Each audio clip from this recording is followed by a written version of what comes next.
Ami internaute DBC, au plaisir de vous retrouver tey yem ak li nga xamante ne moo nekk ajuma comme nuñ ko daal chaque jour di ko defee chaque lundi mercredi ak ajuma indi leen actualité sportive ci plateau bu yemb boo xamante ne dañ ci am ay chroniqueurs yoo xamante ne ak ay coachs avec des gens yoo xamante ne ils ont eu à faire leur preuve dans le monde footballistique te suñ ciy discuter dinañ ci wax loo xamante ne lu palpable la lu factuel donc sans plus tarder damay jox kàddu bi ki nga xamante ne moo nekk Mamour maa ngi lay ziar baax a baax. Jibi maa ngi lay delloo ziar bu baax a baax di la jaajëfal di am mbégte bu yaatu di toog si plateau bu DBC TV di nuyu bu baax ñi nga xamante ne ñoom laay sekkal plateau bi Djibi Niang ak le doyen Nelson donc ñu ngi koy nuyu bu baax jotoon nañu partager un plateau au niveau de D-Sport de par ses analyses pointues et précis donc dañ koy jaajëfal bu baax a baax fas yéene ànd ak suñu mbokk internet yi rek waxtaanee lépp luy jëm si wàllum tàggat yaram. Merci beaucoup Mamour dina ñëw tout à l'heure pour indil ñu la une des journaux ñu mu faram fàcce affaire yi ñu discuter ci lu neex a neex sans plus tarder sama wet sama gauche Djibi au carré sama turando monsieur Niang bonjour. Bonjour Djibi maa ngi lay nuyu baax di la jox sa wàccuwaay di nuyu mon ami Mamour aussi Mamour Diobaye di nuyu notre doyen coach Nelson di ko nuyu baax a baax donc pour une première ñu partager plateau donc ici à DBC Média TV en tout cas plaisir la ñu toog fii fas yéene partager plateau bi rawatina également derrière l'équipe technique ak nos internautes qui nous suivent. Merci beaucoup monsieur Niang coach Nelson bonjour coach. Bonjour Djibi bonjour Djibi Niang bonjour Asmamoun. Bonjour à tous nos amis internautes donc comme ni nga ko waxee di am mbégte toog ci plateau bi ak sama confrère et journaliste sportif di nuyu internautes yi di signaler ñëpp nee nañ ku lim jum cat fàttewu kenn. Kulim Dioum merci beaucoup coach Nelson bokk na ci li nga xamante ne mooy ponk yu ñu waxtaanee ginnaaw à la une bu Mamour di ñëw def léegi dinañ waxtaanee ki nga xamante ne moo nekk Walid Regragui bi nga xamante ne dafa officialiser loolu départ am ci équipe boobu nga xamante ne moo nekk Bayern dinañ waxtaanee tamit ci Habib Beye est-ce qu'il est responsable oui ou non du fiasco ginnaaw défaite bi Marseille am ci kaw Toulouse au tiro bi dinañ waxtaanee ki nga xam ne équipe yi nga xam ne moo nekk le Real Madrid ak Allegri mi nga xamante ne moom la ñu jàpp ne xëy na war na mën a uti ki nga xam ne moo nekk Albert dinañ fa waxtaane aussi tamit ci fenêtre équipe nationale wala fenêtre jour sénégalais yi nga xamante ne ñu ngi tot bitim réew bokk na ci Boulaye Dia ak Mamadou Diakhone suñu fa jógee tamit dinañ ñëw sur les top 10 meilleurs buteurs ci li nga xamante ne moo nekk année 2025-2026 même na mi ngi en cours ci jour sénégalais yi nekk à l'étranger donc sans plus tarder damay ànd ak Mamour pour ñu dem ci la une Mamour moom ay une c'est quelque chose de très spécial parce que gars yi dañ koy xaar en plus day am ay commentaires yoo xamante ne c'est très pointu donc Mamour vous avez la parole. Djibi comme ni ñu koy defee saa su nekk rek dañ koy commencer ak xët la yéenekaay bi di record ci seen xët gu njëkk ñi ngi mettre en avant l'attaquant de l'équipe nationale du Sénégal ki nga xamante ne nag moom mooy Ismaïla Sarr doublé face à Tottenham le doublé de Iso qui écœure Pape Matar Sarr jamono ji nag ñun ñëpp xam nañ ne que Tottenham ils sont en danger ñi ngi doon évoquer sax la relégation mais j'espère qu'on va pas assister à ce scénario. Basketball Aminata Ly pivot des Lions nous allons à San Juan pour nous qualifier donc dinañu bàyyi xel tamit actualité bi nga xamante ne dafay basketball suñu jugee foofu dañuy jël direction la France Nobel Malang donc voilà Nobel Espagne Malang Sarr France Ousmane Diao Danemark embouteillage dans l'axe des Lions est-ce que Pape Bouna Thiaw va opérer des renforts ci prochain match yi nga xamante ne suñu gaynde yi war nañ ko football face au Pérou ak équipe bi nga xamante ne moom mooy la Gambie Ligue 1 joueur record de février Mohamed Diop l'artificier d'Agel Rewmi Quotidien Sport si seen xët bu njëkk ñi ngi mettre en avant la CAN féminine au Maroc il y a pas de surprise la compétition reportée à l'été 25 juillet 16 août élection à la Fédération sénégalaise de football le dossier évoqué au TAS la semaine prochaine donc Madi Touré gannaaw ba mu accusé woon ki nga xamante ne nag moom mooy l'actuel président de la Fédération sénégalaise de football Abdoulaye Fall donc convoqué nañ leen fële nga xamante ne nag moom mooy ci TAS ba donc le dossier évoqué au TAS la semaine prochaine Tribune Sport à quelques jours du coup d'envoi la CAN féminine reportée donc comme ni ko Rewmi Quotidien Sport waxee donc noonu la ko Tribune Sport yi tamit fësalee xëyee ci seen xët gu njëkk à quelques jours du coup d'envoi la CAN féminine reportée. Alors dañuy dese ni ba tey ci journal bi du Tribune Sport Coupe du Monde 2026 la participation de l'Irak également menacée donc jamono ji nag gis nañ tension yi nga xamante ne moom moo am fële ca Moyen-Orient mu nekk un impact ci yenn pays Premier League Ismaïla Sarr fait le show et enfonce un peu plus Tottenham un doublé bi nga xamante ne nag signé na ko démb ci match bi nga xamante ne Crystal Palace mi ngi ko doon football ak les Spurs donc Djibi li moo nekk la une des journaux de ce vendredi 6 mars 2026. alors Mamour comme chaque jour suñu waxtaanee ci journaux yi ba pare dañuy am ay points yu ñuy waxtaanee ñaar ba ñett dama bëggoon nga ñëwoon ma juste ci Malang Sarr équipe nationale du Sénégal renfort yi parce que annoncé woon nga ma ko il y a un mois nga ne ma carrément suñu demee ci li nga xamante ne moo nekk préparation coupe du monde ba ci coupe du monde bi ay changement dina am ci équipe parce que am na yeneen joueurs yoo xamante ne fu mu toll nii statut bi Sénégal am ñoom ñoo gën a soxla pour ñëw Sénégal que Sénégal dem ci ñoom qu'est-ce qui a changé avec entre-temps avec Malang.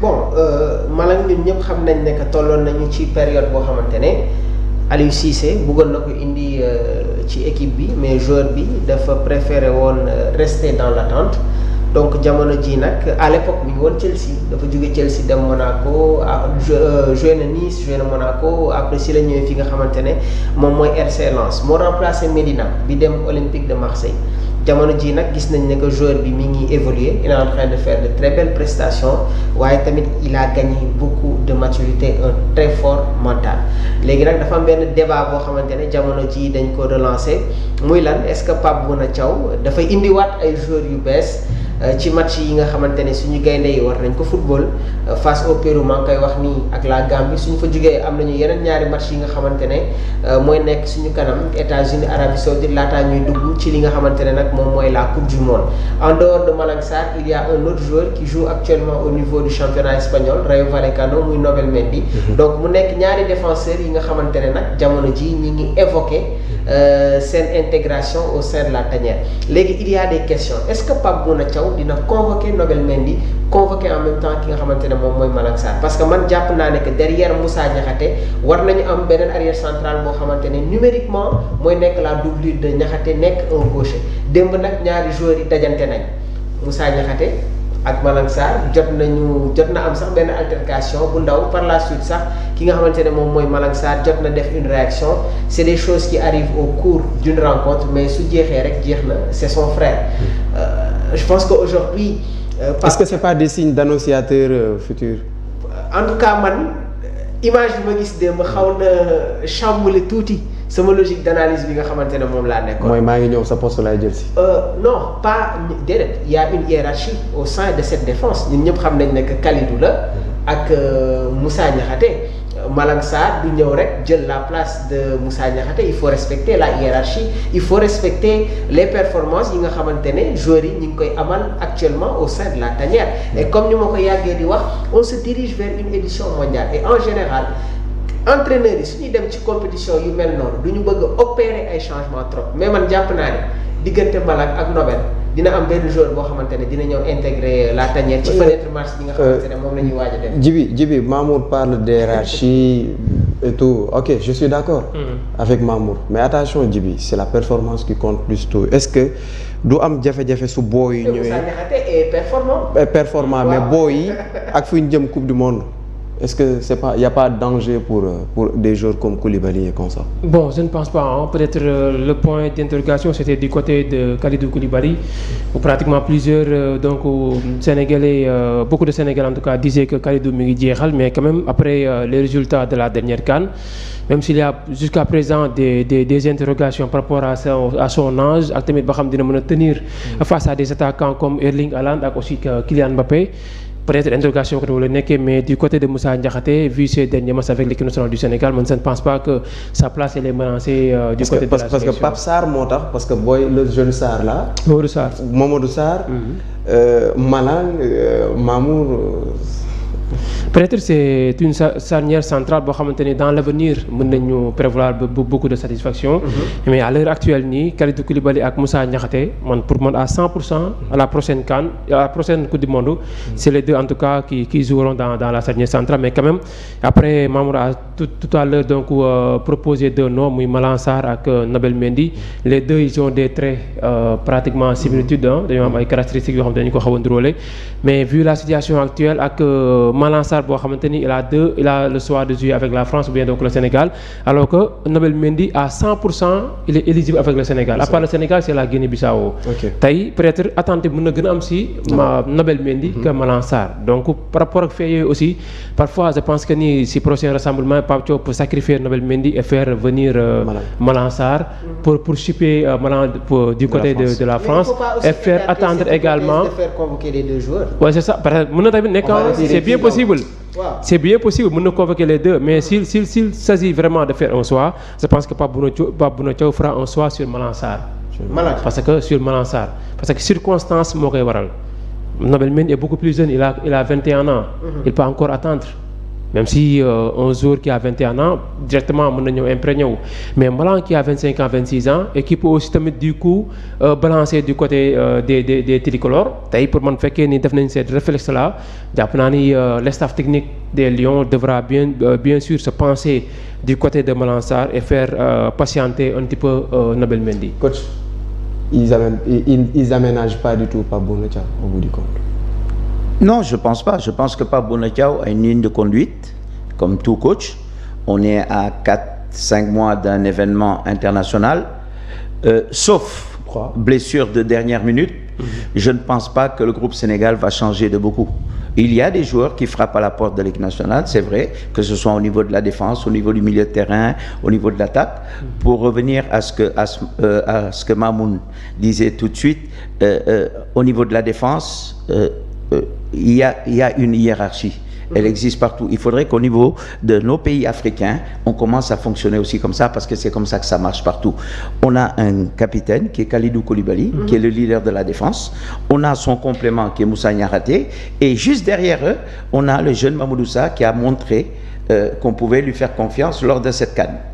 Après, je ne vois pas Pape Thiaw se déplacer avec 4-5 défenseurs centraux. À la limite, il en prendra un quatrième. Et sur ce choix, par rapport à la connaissance des deux joueurs, je pense que, comme le dit Djiby, Malang Sarr a un léger avantage, parce que d'abord, il est polyvalent, il peut jouer dans l'axe, il peut jouer sur le côté gauche, et c'est le joueur peut-être le plus connu au niveau du staff sénégalais.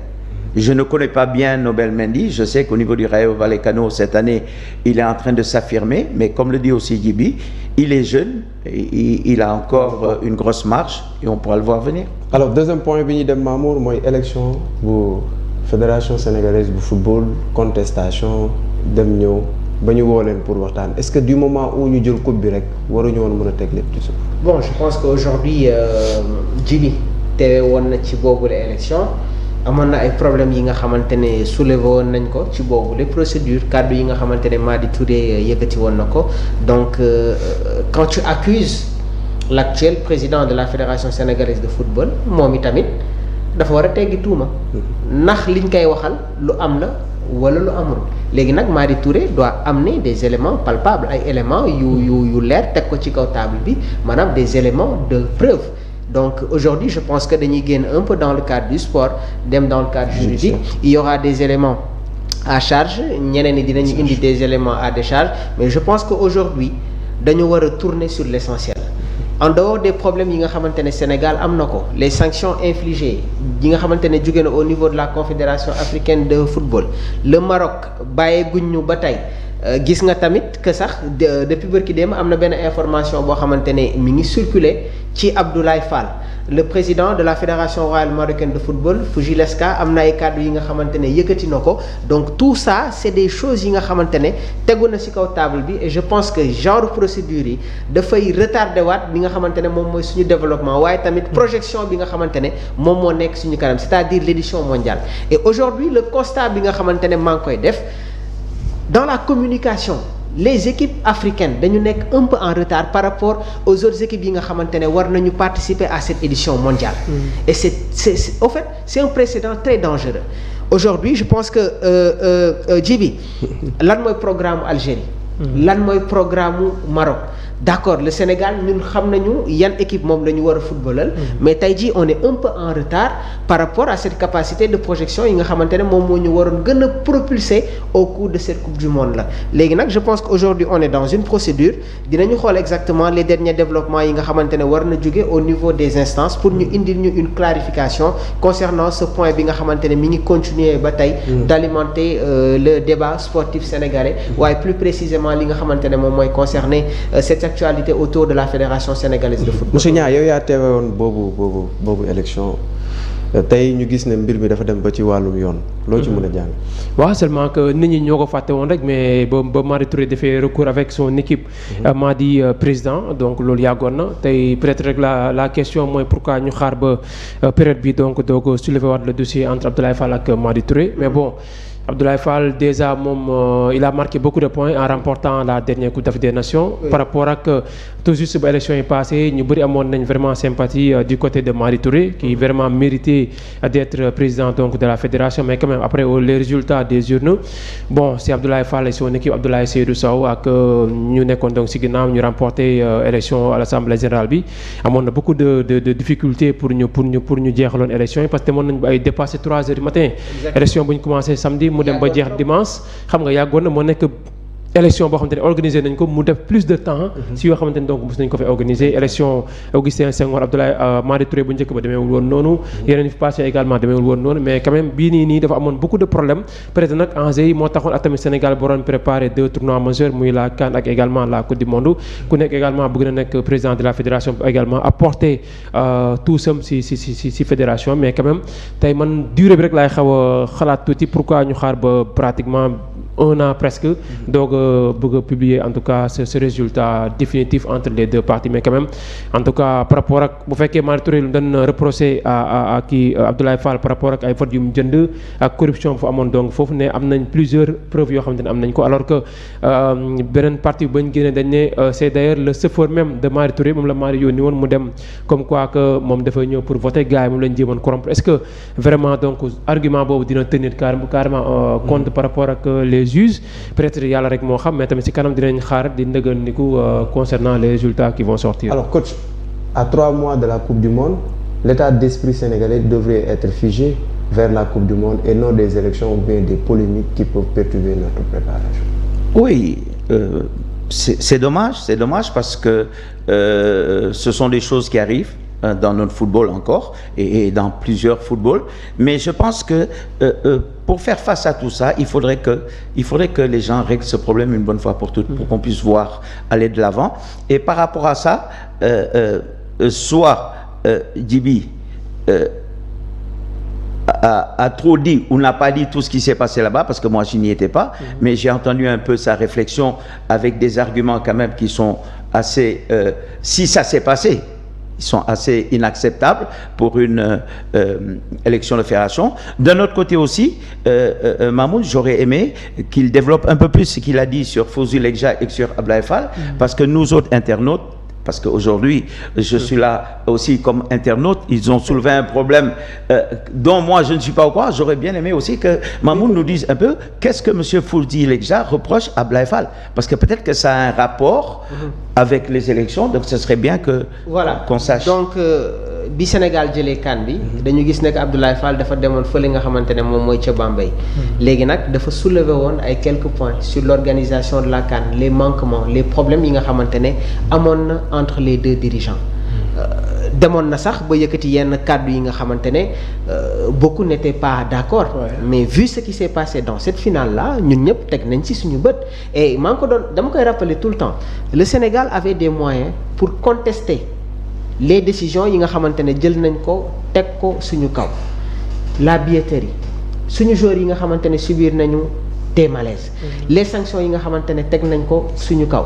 Donc au fait c'est des éléments yi nga xamante ne suñ ko dajalee mais ça suscite encore une fois tey jii une réflexion mais dama koy waxaat tout le temps jàpp naa ne que suñu fédéraux yi dañu adopté li nga xamante ne moom mooy cette diplomatie de proximité pour préserver nos relations yi nga xamante ne am na entre ñun ak le royaume chérifien léegi bi mu demee Bambey yëkkati yooyu les kàddu par la suite nag si la ñu gisee ne que le président de la fédération royale marocaine de football qui est un dirigeant très fort au niveau de la confédération africaine de football il faut que ñuy bañ di fàtte loolu. Sinon le plus fort. C'est ça au fait ils n'ont pas digéré à travers ces propos-là si lañ ne nag. mu nekk deuxième CAF mais si waaw premier vice-président bi. à travers ces propos-là nag moom si la taxawee ne que dafay dem saisiraat gars yi ñu jéem a xool ay sanctions yi nga xamante ne war nañ ko tegaat ci ki nga xamante ne moom mooy Abdoulaye Fall. Il y a une frustration côté il s'est appuyé marocain du problème qui a eu déjà lieu auparavant entre mais Madi li Abdoulaye Fall wax ci boobu la jotaay c'est la réalité ñun ñëpp gis nañu ce qui s'est passé dans cette finale là et en dehors de Abdoulaye Fall mais tey jii am na ay yenn dirigeants yi nga xamante ne ñi ngi si au niveau de la CAF xaw nañ leen sanctionner même ci côté arbitrage bi sax bien vrai que gis nañ ne que ki nekk ci kaw jot na défendre les thèses concernant les décisions arbitrales yi nga xamante ne jóge na ci Jean-Jacques Ndala donc aujourd'hui cela veut dire que le football africain est en danger qu'est-ce qui se passe avec Samuel Eto'o parce que ils ont senti que Samuel constitue un obstacle pour leur conservation de leurs attributs des sanctions infligées à la FECAFOOT des sanctions yi nga xamante ne infligées nañ ko à cette équipe algérienne donc cela veut dire qu'aujourd'hui il faut que suñu dirigeants yi ñu toog sur une même table ceux qui sont au niveau des instances ñu toog waxtaan essayer de régler ce problème-là lan moo xew avec nos supporters sénégalais depuis le 18 janvier ils sont dans les liens de la détention mais la conclusion qu'on en déduit monsieur Nelson mooy c'est dommage mais le Maroc veut se venger de cette finale perdue à travers peut-être yenn éléments yi nga xamante ne am nañ ko et loolu nag je pense que aujourd'hui du loolu mooy taaral l'image du football africain. Mais Asman, pardon doguma la mais li nga wax sax am na et c'est mon ressenti le plus profond mais li ma gën a bett ci situation bi c'est que moi je me disais que parce que suite à l'élection de Abdoulaye Fall je pense que l'une de ses premières visites en Afrique a été d'aller voir Fouzi Lekja au niveau du Maroc. Bien sûr. Donc vu cette proximité j'étais persuadé que nos supporters sénégalais n'allaient pas faire plus d'une semaine là-bas et que à la suite des événements une fois que sur la table de la justice on met un peu les images de tout ce qui s'est passé. Tout le monde a vu ce qui s'est passé. La réaction, ce qu'on reproche aux Sénégalais, c'est la réaction. Parce que l'action première vient des stadiers qui étaient au niveau du stade. Les stadiers, ce sont les premiers qui ont manifesté de l'agressivité vis-à-vis de nos supporters. C'est suite à cette action des stadiers que nos supporters ont réagi dans un premier temps pour se défendre et pour défendre aussi la plupart des supporters qui étaient là-bas. Les images sont là. Donc je me disais que suite à cette proximité, logiquement, vu les bons rapports que le Sénégal a aussi avec le Maroc, cette situation ne devait pas s'éterniser. Et aujourd'hui, je me rends compte que cette situation, s'éternise, mais que de notre côté, les relations entre M. Fall et Fouzi Lekja, apparemment, ne sont pas au beau fixe. Exactement. C'est l'impression que j'ai. Toujours d'après les informations, maa ngi ko doon wax démb ci émission bi les tensions seraient également palpables entre les deux présidents. Donc tey jii une autre source proche de l'instance mi ngi évoqué tamit un climat fortement dégradé entre les deux responsables, chacun ayant porté plainte contre l'autre, des relations qui se seraient nettement détériorées depuis la finale sur fond de rivalité interne. Pour le moment nag la procédure mi ngi suivre son cours, mais je pense qu'aujourd'hui le président de la Fédération sénégalaise de football dispose d'éléments yi nga xamante ne su ko tegee ci kaw table bi il pourra faire face amaana sur des sanctions yi nga xamante ne bëggaat nañ ko teg ci Sénégal plus précisément ci président bi nga xamante ne moom mooy Abdoulaye. alors dañuy préciser rek que Maroc ba léegi digéré wuñu défaite bi donc c'est un peu quasi logique ci Maroc boobu la ñuy et le Maroc n'est toujours pas d'accord sur les sanctions yi nga xamante ne CAF teg na ko ci kaw Sénégal. ils veulent quoi au bout du compte. mais ils ont dit que c'est des sanctions pas sévères. est-ce que duñ leen jox coupe bi noppal. kenn du leen ko jox. loolu lañ bëgg ñoom loolu lañ bëgg. ah non. Et cette coupe, on l'a gagnée sur le terrain. Ah, c'est ça aussi. Je veux dire, on ne la doit à personne. C'est possible. alors dañuy des ci Maroc ba léegi. dañ dem ci coach bi dafa mel ne mujjee na démissionné fi. Walid Regragui. C'est désormais officiel. Donc après les rumeurs yi nga xamante ne mi ngi doon circuler. La fédération royale marocaine de football jot nañu accepter la lettre de démission bi nga xamante ne Walid Regragui déposé woon na ko depuis maintenant plus de 2 semaines son successeur nag xam nañ ko mooy Mohamed Ouabi bi nga xamante ne moom moo yoroon les catégories jeunes remporté woon li nga xamante ne moom mooy le titre mondial léegi nag il y a eu des faits ci passation de service bi Regragui bëggul woon photo ak le nouvel entraîneur parce que le président de la fédération royale marocaine de football ci première photo bi dafa photo ak nga xamante ne moom mooy Mohamed Walid bokk si woon léegi bi ñu nee nag pour ñu def photo à 3 bi il a catégoriquement refusé mais le Maroc est-ce un bon choix est-ce que waruñu woon waxtaan ak Regragui un entraîneur bi nga xamante ne moom moo la yóbbu ba demi-finale coupe du monde yóbbu la finale coupe d'Afrique qualifié waat la coupe du monde à quelques mois nga ne da ngay jël kooku éjecté ko pour indi keneen bien vrai que moom moo déposé sa lettre de démission mais man jàpp naa ne que vu le contexte waroon nañu toog waxtaan jéemoon ko conserver ba coupe du monde bi jeex après suñ koy changer sax ñu changer ko mais qu'est-ce qui va se passer parce que tey jii ñun ñëpp xam nañ ne que il y a une cassure dans le vestiaire marocain il y avait eu des tensions entre Brahim Diaz ak Regragui loolu benn point la des tensions yi nga xamante ne amoon na entre certains joueurs. mais Mamour il faut pas oublier l'aspect bi contrat yi li ciy nekk aussi.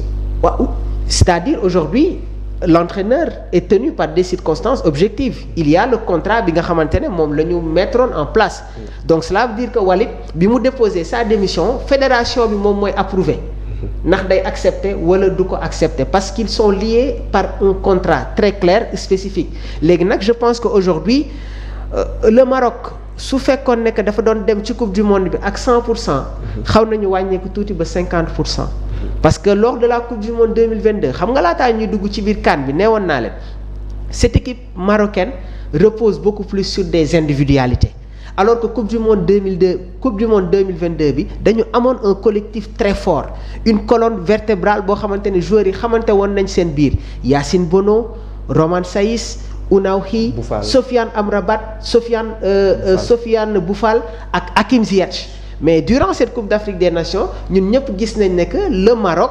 dépendait sur Brahim Diaz et finale bi dafa am lu bëri loo xamante ne Sénégal daf ko révélé et match bi nga xamante ne Maroc joué nañ ko face au Sénégal dafa war a nekk un match de référence ci coupe du monde bi nga xamante ne moom la ñu war a jëm j'avais invité le doyen Conté mu ne ma c'est triste parce que mënoon nañu tirer des enseignements purement tactique lors de cette finale mais malheureusement génnee nañu dans le cadre sportif dugal ñu ci li nga xamante ne moom mooy le cadre juridique et c'est désolant mais les enseignements yi nga xamante ne waroon nañ ko tirer ci boobu les finales en termes de statistiques en termes de tactique les deux coachs qu'est-ce qu'ils nous ont proposé mais mënoon nañ ci am un dossier très lourd mënoon ko yóbbu ci li nga xamante ne moom mooy coupe du monde bi léegi j'espère que le nouvel entraîneur dina am déjà une mainmise sur le groupe marocain et je pense que en parlant de mainmise foofu laa jëm si léegi Djibi à 3 mois de la coupe du monde nga changé entraîneur est-ce que du indi benn cassure ci vestiaire bi waaw certainement mën na nekk positif comme négatif parce que tamit positif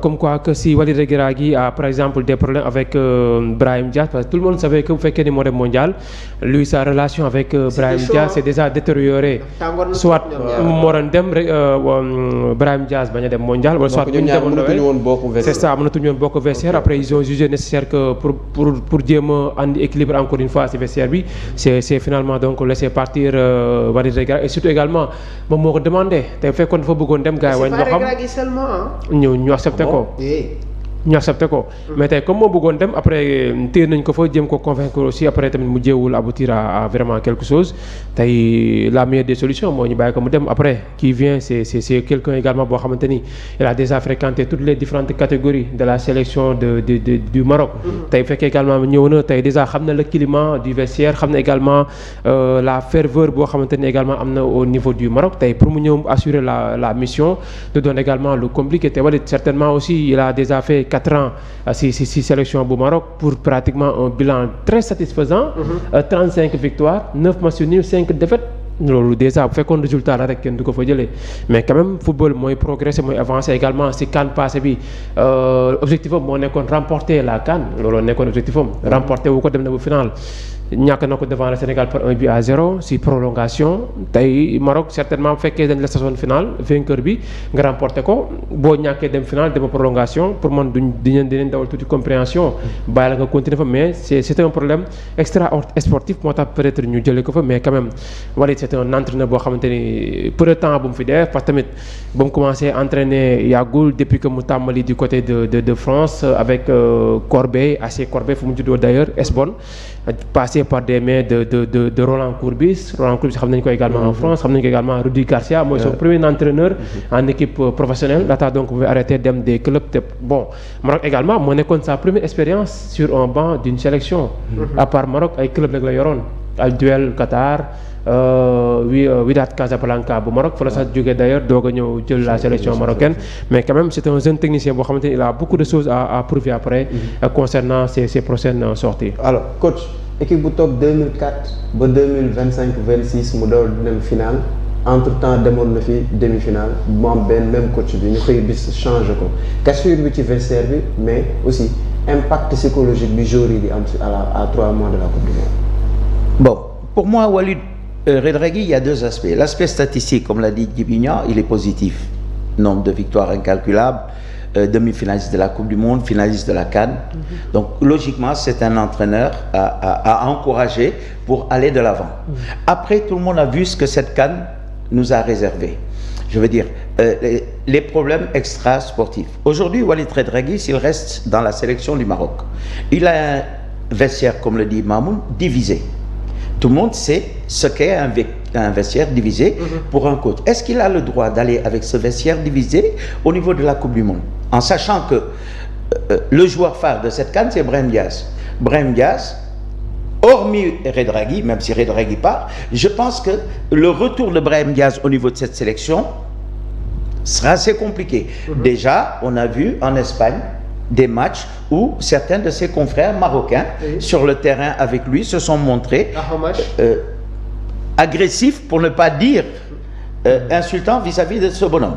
Ça va être compliqué. Le Maroc a deux problèmes. Le Maroc a le problème Regragui, le Maroc a aussi le problème de Brahim Diaz. Doit-il continuer avec l'équipe nationale ou pas? À mon avis, oui, c'est une valeur sûre de cette équipe du Maroc. Mais comme je l'ai dit et comme je le répète, cette CAN, elle est significative dans beaucoup d'aspects. Concernant Regragui et le Maroc, ça va être compliqué. Malheureusement pour eux, alors qu'ils étaient sur une bonne lancée. Maintenant, le coach Walid, en petite catégorie, on a vu un peu tout ce qu'il a fait. Le Maroc est un pays de football. Les installations du Maroc font que chaque année, vous avez de nouvelles pépites qui en ressortent. Ça pourrait être aussi une bonne chose pour le Maroc de faire confiance à un coach qui vient de la préformation, de la formation. Le seul hic, peut-être pour moi, c'est ce que Asma Moundi, quand Regragui en partant refuse de se photographier avec le coach qui arrive, c'est annonciateur. Hein. Ça veut dire que quelque part, au niveau de ce staff, le torchon brûle réellement. Le torchon brûle. Oui. Mamour yaa ngi doon wax dañuy jóge ci aspect footballistique dem ci aspect juridique. Réellement, est-ce que Maroc pourra s'en sortir avec Coupe du Monde bi? Et est-ce que nekkul lépp lu ko dal Coupe du Monde bi duñ ko yóbbu? Bon, xam nga quand une équipe africaine se retrouve sur l'étape des demi-finales, sooy ñëwaat dañ lay xaar mais jamono ji le Maroc a des problèmes te li ñu nekk di def nii daf leen di tardel parce que waroon nañu nekk ci essentiel bi et dama la koy waxaat fii de cette Coupe du Monde va être une Coupe du Monde très relevée. Très relevée. Ah oui, ça va être une Coupe du Monde très compliquée du yomb ci benn équipe surtout nag les équipes africaines. Donc Maroc ni ñuy bàyyee xel Sénégal noonu lañ koy bàyyee xel mais si le Maroc ne retrouve pas son collectif ils ne pourront pas faire d'exploit. Ba si démb maa ngi gis une déclaration de Romain Saïs si bi nga xamante ne jël na sa retraite internationale. Il est revenu sur le penalty de Brahim Diaz. Il y a d'autres joueurs yi nga xamante ne ils sont dans cette sélection, ils sont revenus sur le penalty de Brahim Diaz. Loolu ça signifie beaucoup de choses. Villarreal Rayo Vallecano Real de Madrid gis nañu altercation bi nga xamante ne amoon na entre Ahomach ak Brahim Diaz. Donc aujourd'hui, est-ce que les joueurs pare nañu pour accueillir ko?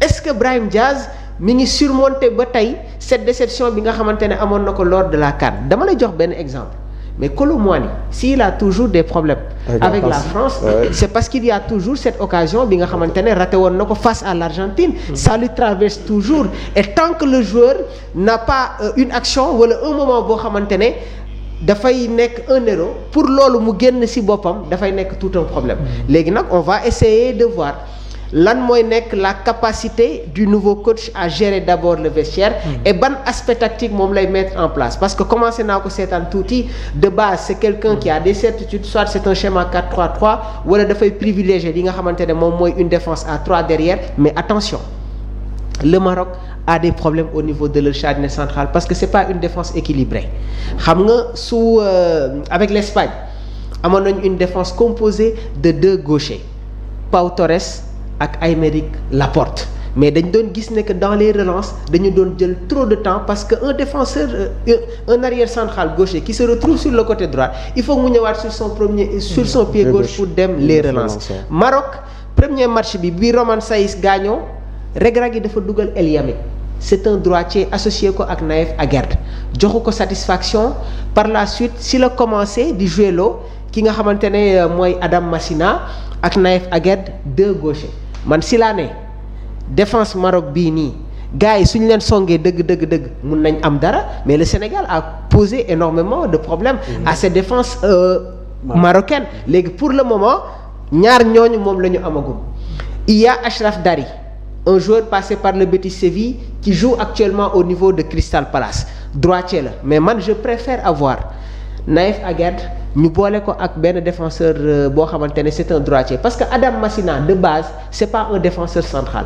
arrière gauche la Torino nag jamono ji il joue avec une défense à 3 donc il se retrouve comme le 3e défenseur au niveau de cette charnière à 3 là léegi nag il y a des rectifications yi nga xamante ne war nañ ko def au niveau du milieu de terrain parce que c'est un risque Walid prenait des risques en associant ki nga xamante ne moom mooy El Khanous ak Saybari c'est 2 milieux offensifs El Ainaoui il est beaucoup plus dans le rôle de relayeur que sentinelle léegi nag on va voir est-ce que tey jii l'actuel entraîneur dafay indiwaat benn dynamique un milieu de terrain compact parce que face aux grandes équipes c'est sûr que le Maroc va jouer avec un bloc bas et s'il n'y a pas une coordination entre les différents secteurs ils peuvent avoir des problèmes alors Djiby reconfiguration équipe bi day am wala day continuer ci même dynamique bi bon je pense que war na mën a am certainement bu ñu changer technicien c'est pour apporter vraiment donc de la variété dans le jeu te fekkee dafa ñëw apporter également li fi Regragui nekkoon donc du am sens te surtout également Maroc lu ko réussiroon si 2022 du ko réussir en 2026 loolu loolu moom c'est impensable parce que tamit bu mu ñëw en 2022 gars yi xaaruñ ñu ko woon bu baax c'est par la suite après la am benn Espagne ak Portugal apporter donc des schémas yoo xamante ni mujjee na réussir face à ces sélections mais après face à une équipe comme France dafa mujjee donc toog en demi-finale mais quand même le nouveau technicien ce qu'on attend de lui mooy mu ñëw ànd apporter sa touche personnelle faire jouer l'équipe du Maroc tamit vraiment par rapport ak équipe bu Maroc am joueurs yu ñu am potentiel yu ñu am bu fekkee nar a dem mondial par fas yéene rejouer encore une fois si le schéma tactique bu fi Regragui yóbbuwoon en 2022 pour man du am sens. alors dernier point coach ci coach bi Nelson sànq da nga wax nga ne Brahim réadaptation problème la coach bi bu fi desoon tamit day am problème ak Brahim mais est-ce que Brahim démissionné bàyyi woon gënutoon yomb ko coach bi bàyyi en sachant que ne coach bi moo téye vestiaire bi. Déjà, ce qu'il faut savoir sur Brahim Diaz, c'est comment il est arrivé dans cette équipe du Maroc. Apparemment, la Fédération marocaine de football a dû faire pas mal de concessions pour le faire venir. Oui. Donc, quelque part, voilà un joueur pour qui on a certainement dû accepter certaines choses qu'on n'acceptait pas au groupe marocain. Footballistiquement, il s'en est sorti. Il a porté cette équipe du Maroc avec brio jusqu'à ce fameux penalty. Pour revenir à ce penalty, la question elle est simple. Est-ce qu'un joueur comme Brahim Diaz a le droit de prendre ce risque lors d'une finale aussi hachée que celle qui s'est jouée entre le Maroc et le Sénégal pour tenter une panenka face peut-être au meilleur goal africain du moment? Je pense honnêtement que non. Moi. Mais ça n'engage que moi. Après une panenka, pour moi c'est un geste technique. C'est un geste technique. Pour pouvoir réussir une panenka, il faut être très technique, il faut être concentré, il faut avoir de l'expérience et surtout il faut être calme. Zidane Buffon. Il l'a tenté, il l'a raté. Aujourd'hui, c'est normal un peu cette attitude des Marocains vis-à-vis de Brahim Diaz. Saura-t-il surmonter cela pour revenir en équipe nationale? Honnêtement, je ne le pense pas. Mais c'est tout le bien que je lui souhaite. Qu'il puisse surmonter tout cela, revenir dans cette équipe nationale parce que c'est sa patrie, il est marocain. Donc, comme ni nga ko waxee bu doon sama sago Brahim Diaz delluwaat ci sélection Maroc bi parce que dëkkam la. waaw léegi ndax mun na delluwaat ci équipe bi ak fu mu jaar ak équipe bi ci CAN bi dina metti lool. Mamoun wax na ko sànq. Kolo Muani même ba léegi bu dee moom fàtte na ko journalistes yi supporters yi fàttewuñu ko. ñoom ñoo koy fàttali ko tout le temps. ba tax ba xale bi du mun comment dire extérioriser normalement. régulièrement day xalaat action coupe du monde bi face à Mbappé. ñu naan ko bu ko joxoon Mbappé France am na ñaari coupe du monde loo xam ne c'est presque exceptionnel c'est exceptionnel. loolu la daal Brahim Diaz tey ndax marocain dinañ ko baal. Je ne pense pas parce que final bi ak nu mu demee ba léegi marocain boo gisee ñu teye suñu supporter ba léegi defe naa ne duñ baal Brahim Diaz ci action boobu. alors ki ñu dul baal suñu progressé tuuti bokk na ci Habib Beye. Marseille retombe dans ses travers. Habib Beye ji bi yow dañu teg Lamine parce que franchement man je ne comprends pas. Habib Beye lan lañ ko dul baal. Habib Beye. Habib Beye dafa jël équipe pour Marseille.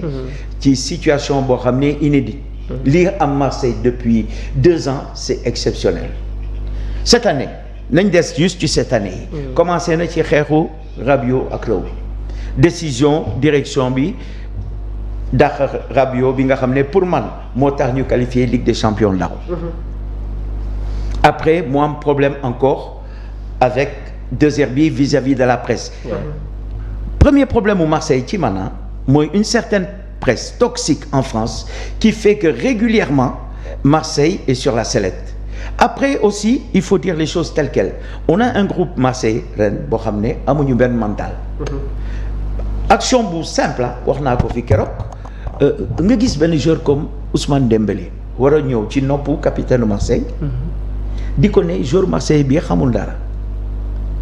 loo xam ne man damay fàttaliku Marseille u 84 du temps des Moser 85 86 87 bi ñoom de Sailly Basile Boni nekkee fii ban attaquant français mooy am sañ-sañ dem taxaw ci noppu capitaine Marseille ou vice capitaine Marseille ne ko par exemple dem ci Sosé ne ko est-ce que xam nga Sosé seen défense bi xamul dara doo ko mos a gis. daanoo koon sax xalaat.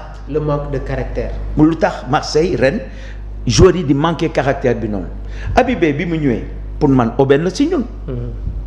12 matchs de championnat moo ko desoon mun na qualifier Ligue des champions parce que il est 4e. opportunité Coupe de France bi tamit am na quart de finale Toulouse à domicile. sans vouloir manquer de respect à Toulouse c'est du pain béni. ça aurait dû être du pain béni. Toulouse waruloon ak équipe bu mu am Toulouse équipe am na équipe bu baax mais ci yoon warul mun ñëw Marseille. def 2-2 ak Marseille yóbbu ñu tiro bi di ñu éliminer mais boo seetlu statistique boobu te Mamoun defe naa du ma bàyyi ma fen Marseille 4 ans ngi ni ñu koy éliminer tiro bi biir Vélodrome. 4 ans ci ren defe naa la commencé LOSC 2-2 1-1 ren tiro bi LOSC 1-1 tiro bi Annecy alors que Marseille moo éliminé woon Paris Saint-Germain 2-2 tiro bi ak bu ren. donc je ne pense pas que Habib Beye nekk dans la tourmente gën na métti. mais gëm naa ne fii ba 10 matchs yi championnat yi di ñëw am na qualité am na potentiel Marseille boo xam ne bu fekkente ne xel yi dellu si nañ. pour ñu mun qualifier Ligue des champions. après nag est-ce une bonne chose je ne le crois pas mais l'avenir nous le dira. benn coach ñu éliminé ko ci benn tournoi. ci 2 fois. c'est ce qui est arrivé pour une première. mu yor ren Marseille éliminé ko par 3-0 mu dem Marseille ñu éliminé ko ci tir au but sur le même stade Vélodrome. on fait inédit mais quand même Habib il reste en tout cas un grand technicien. même bu fekkee ne tey il a des difficultés avec Marseille parce que tamit bu ñu fàttee 3 matchs rek la joué ko mais c'est comme si que Habib Beye dafa joué plus de 10 matchs. 3 matchs la def certes nag c'est 2 défaites et une victoire contre qui contre l'Olympique Lyonnais tey loolu rek ça montre que si derby olympico Habib Beye remporté ko avec la manière aussi tey peut-être mën nañ ko baal te en plus dafa ñëw club boo xamante ni dafa fekk benn instabilité en plus mu ñëw fekk le marché des transferts jeex te fekkoon jeexul mënoon am possibilité jënd au moins 2 ba 3 jours yoo xamante ni mën nañ ko apporter quelque chose donc au niveau de son effectif mais yooyu yëpp amu ko tey malgré ses propres moyens yu mu fa fekk mi ngi jéem a travailler avec son staff personnel. te pour man il faudra en tout cas lui accorder beaucoup de temps pour ñu jéem a xool nan lay terminer la saison. Déjà objectif benn bi.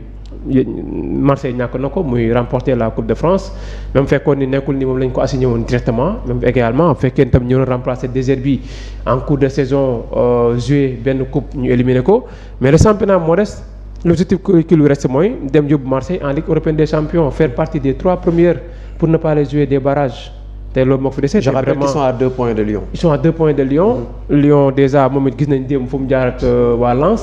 te ça veut dire que également coupe moom c'est propre réalité. mais de Djibi dogguma la marge de progression bi ngay wax ci Marseille. au niveau du marché des transferts même bu ñu nekkoon ci fourchette boobu amuñu marge de progression boobu. on a investi 6 millions d'euros sur un Nigérian du FC Bruges Ndadi. Pourquoi au jour d'aujourd'hui coach yi fi nekk yëpp kenn dugalu ko. pourquoi amuñu marché boobu Marseille fu mu nekk nii on est déficitaire il faut pas que les gens l'oublient. on est déficitaire si on ne se qualifie pas cette année pour la Ligue des Champions ça va être la catastrophe. dinaa ñëw ci yow léegi Mamour Habib Beye vite fait. man damay nekk sama logique d'analyse c'est un coach qui m'a surpris ci match bi nga xamante ne Marseille joué na ko ak Lyon. xam nga toog nañu fii laataa ñuy football ak Lyon ma ne la dama seetaan match boo xamante ne Rennes daf ko joué ak Lyon. Lyon mu ne ko mu dem jëli ko Habib Beye est venu dans ce club-là avec des certitudes. Ouais. Je précise bien il est venu avec des certitudes et nañu dem xool match bi nga xamante ne OM joué na ko face à cette équipe lyonnaise lan la ñu proposé dans l'aspect tactique. parce que bi muy nekk fële nga xamante ne mooy Rennes dafa doon miser beaucoup plus sur une défense à 3 mu ñëw boobu le match mu indi ñu une défense à 4 avec des joueurs à potentiel offensif quand il fait jouer Timothy Weah comme arrière droit c'est significatif.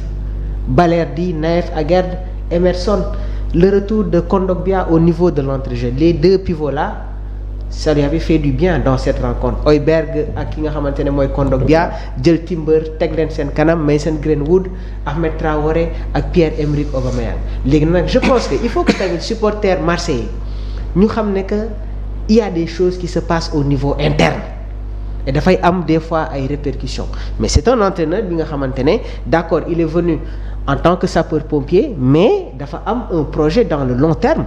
Il n'est pas venu pour quelques mois redresser la barre non léegi nag comme ni ko doyen bi waxee nii Coupe de France bi mënoon na permettre à Marseille peut-être sax ñu am benn trophée ci biir saison surtout qu'il n'y a pas le Paris Saint-Germain léegi nag je pense qu'aujourd'hui l'objectif est très clair c'est d'accrocher une place qualificative pour la prochaine Ligue des Champions c'est bien possible mais il faut que tey jii nii ñu def un bloc. Ça commence par les supporters mais je pense qu'aujourd'hui Habib Beye a cette mentalité-là à protéger le vestiaire et je pense que dina instaurer waat li nga xamante ne moom mooy cette force de caractère bi nga xamante ne joueurs yi amoon nañ ko parce que c'est inacceptable un joueur comme Ousmane Dembélé ñëw ba ci Højbjerg en plus c'est Højbjerg un joueur qui a de l'expérience nekk capitaine Tottenham international danois c'est lui qui est le vice-capitaine derrière Eriksen donc il y a des choses yi nga xamante ne Habib daf koy rectifier il a déjà la mainmise du groupe parce que c'est quelqu'un boo xamante ne il excelle dans la communication et les joueurs n'auront pas de problème pour appliquer les directives yi nga xamante ne amaana dina ko mettre en place et il va pas faire trop de calcul parce que Habib amul dara loo xamante ne mën na ko jàngal joueurs yi de parce que tamit l'effectif phocéen mais c'est de très bons joueurs donc il suffit juste mu am une très bonne communication les joueurs n'auront pas de problème pour appliquer à la perfection les schémas yi nga xamante ne moom lay mettre en place. Alors ci coach laay tëjee où le bas blesse et comment faire pour que les choses avancent à 2 points de Lyon ñu jaar ci beneen point. À Marseille, il y a ce qu'on appelle un bouc émissaire. Le bouc émissaire marseillais, c'est Leonardo Balerdi aujourd'hui. Malheureusement. Revenons quelques années en arrière. la totalité des coachs qui sont venus ces 4 dernières années, Balerdi est là depuis un peu plus de 5 ans, 6 ans je pense. Tous les derniers coachs qui sont arrivés à Marseille ces 4 dernières années ont tous aligné Balerdi. Oui. C'est le joueur le plus critiqué. À ma grande surprise, en Coupe de France, Habib Beye ramène Balerdi et lui donne le brassard. Alors que je pensais dans ma tête que ce problème de brassard était réglé, que Balerdi n'y avait plus accès. Oui. Donc quelque part, on a des méconnaissances en ce qui concerne Balerdi, peut-être aux entraînements. Oui. Est-ce que c'est pas un joueur d'entraînement? Parce que pourquoi ramener un joueur constamment comme Balerdi sur le terrain, alors que c'est le joueur le plus critiqué de tout le sud de la France, c'est que réellement, ce gamin, aux entraînements, il doit être intraitable. Mais man nag jàpp naa ne que il a un peu évolué par rapport à ses premières années ci équipe bii di Olympique de Marseille, Nel Grand. Mais ses premières années à l'Olympique Club de Marseille, c'était le joueur agressif dans le bon sens, bon dans le timing, aussi bien en l'air, au sol, qui réfléchissait pas trop.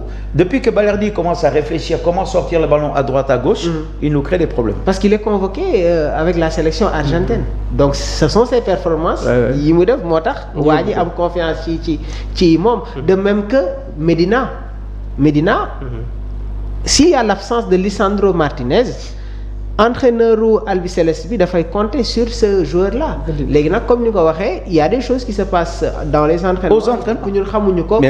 Oui. Tu l'as dit tout à l'heure, le groupe phocéen est loin d'être aussi mauvais que ça. Ah oui.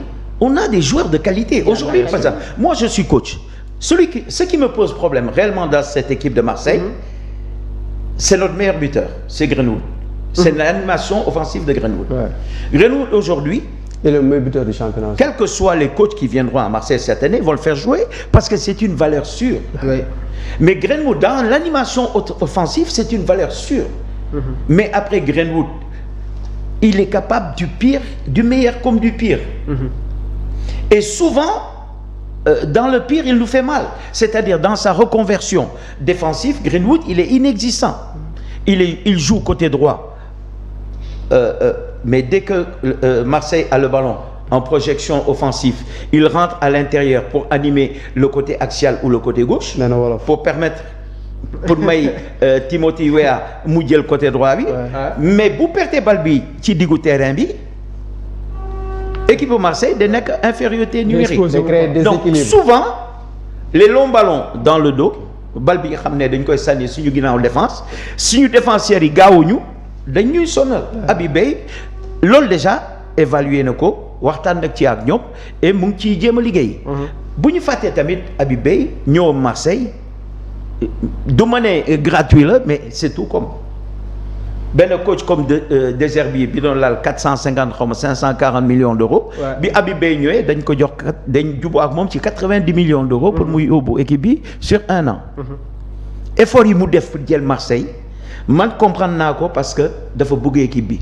dafa gëm club bi ni man la mel. Marseille man buñ ko doon dóor fii ba abadan tamit suba boo mu waat ci Marseille damay toog fii kontaan di wax ci Marseille parce que dama bëgg Marseille.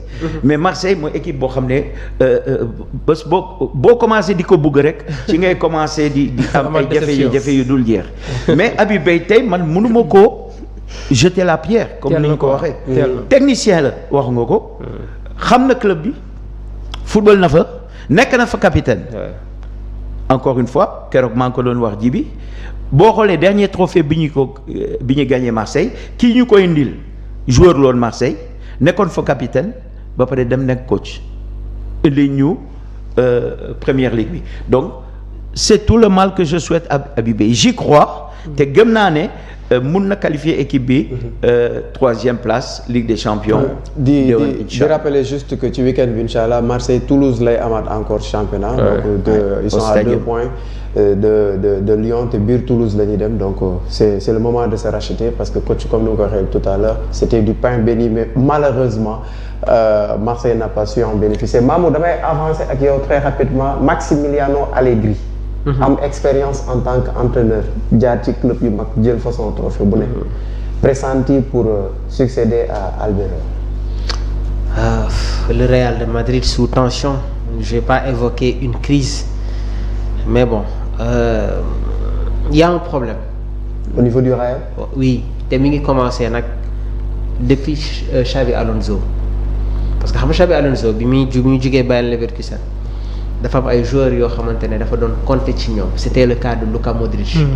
Alonso ne voulait pas que Modric dem mais direction bi ñoo ko xamal ne que vu son âge dafay quitter club bi et ñun ñëpp xam nañ ne que Real si tu n'as pas une mainmise sur le vestiaire vu le ratio de stars yi nga xamante ne am na ci club bi dafay nekk un problème c'est ça le problème du Real de Madrid est-ce que les joueurs ñi ngi approuvé ki nga xamante ne moom mooy Arbeloa parce que maa ngi gis ay informations yi nga xamante ne mi ngi commencé di circuler José Mourinho Zinedine Zidane mais ce genre de discours là dafay fragiliser un peu l'actuel entraîneur bi nga xamante ne peut-être en termes d'expérience amagul cette attitude bi nga xamante ne mën na dékku pression boobu noonu mais bi mu ñëwee ci équipe bi Real tolloon nañ ci moment boo xamante ne dañ nekkoon sur une bonne dynamique. dem nañ ba rawee Barça à 2 points. léegi nag man dama jàpp ne que le problème du Real c'est qu'il dépend trop parfois ci ki nga xamante ne moom mooy Kylian Mbappé et dans ce vestiaire là il y a le problème d'ego diggante Vinicius ak Mbappé il faut que des fois ñuy waxante dëgg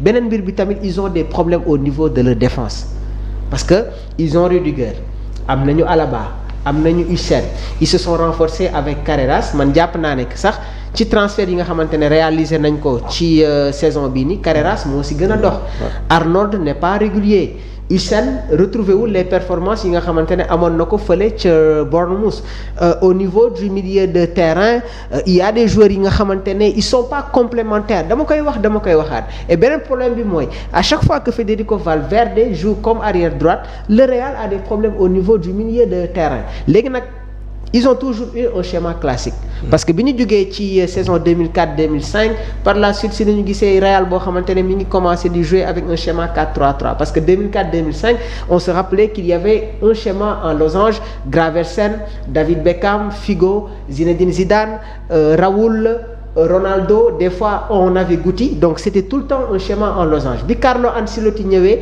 dafa indi li nga xamante ne moom mooy une identité c'était le schéma 4-3-3 waaye beneen constat bi nga xamante ne def naa ko mooy depuis le départ de Toni Kroos le Real a des problèmes au niveau de leur milieu de terrain mais nañu dem xool les statistiques de Jude Bellingham première saison bu mu jógee Dortmund ñëw Real il y avait une connexion extraordinaire entre Toni Kroos ak Bellingham maa ngi la koy wax avant-hier parce que c'était Toni Kroos qui faisait l'avant-dernière passe donc foofu amoon na une coordination amoon na li nga xamante ne moom mooy une complémentarité et je comprends pas loolu nag si Xabi Alonso le commencé il a voulu trop insister sur Mastantuono alors que Rodrigo excentré boobu noonu moo ko moom c'est son poste et Mastantuono je sais pas qu'est-ce qui se passe ba yenn entraîneurs yi am confiance ci moom nii léegi nag il y a des blessures Rodrigo blessé na Kylian Mbappé il se retrouve dans cette même situation sànq maa ngi gis la compo probable bi nga xamante ne Arbeloa war na ko proposer tey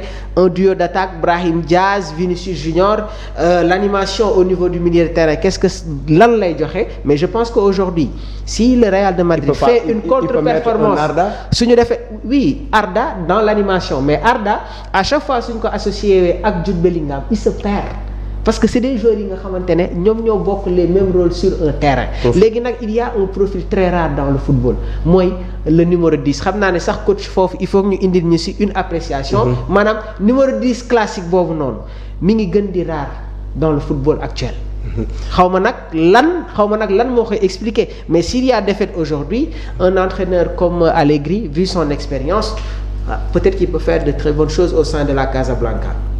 Allegri au Bernabéu ça devrait pas poser de problème normalement. Je ne pense pas parce que c'est un technicien boo xamante ni déjà rek il a plus de 20 ans de carrière sur le banc des différents clubs yu mu jaar et sa meilleure année wala sax réalisation yi mu def c'est avec la Juventus de Turin.